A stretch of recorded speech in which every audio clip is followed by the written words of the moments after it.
আসসালামু আলাইকুম ভিউয়ার্স। এটা হচ্ছে আমাদের বাবা, 84 বছর বয়স। সে গত 5 বছর হলো বিছানায় পড়ে আছে।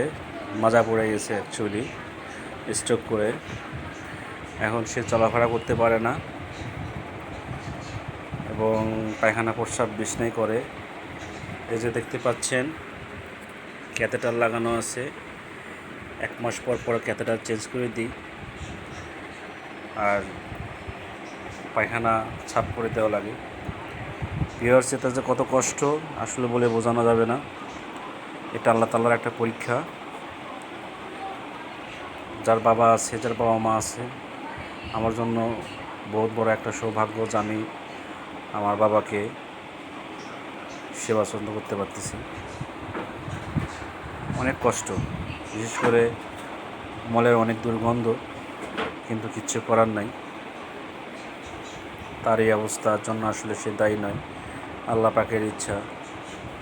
আল্লাহ পাক তাকে এই অবস্থা করে রাখছে। এখন আমি তার মল পরিষ্কার করে দিব। দেওয়ার আগে ভিউয়ার্স,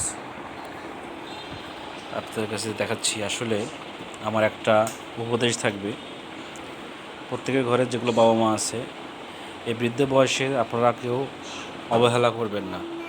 আসলে তাদেরকে অবহেলা করলে তাদের আর যাওয়ার জায়গা থাকে না। ঠিক আছে, চাইবেন সাধ্যমতো তার কাজকর্ম করে দেওয়ার জন্য, সাধ্যমতো তাকে খাদ্য খাওয়ানোর জন্য। আল্লাহর কাছে প্রার্থনা করি যেন তার শরীর সুস্থ থাকে।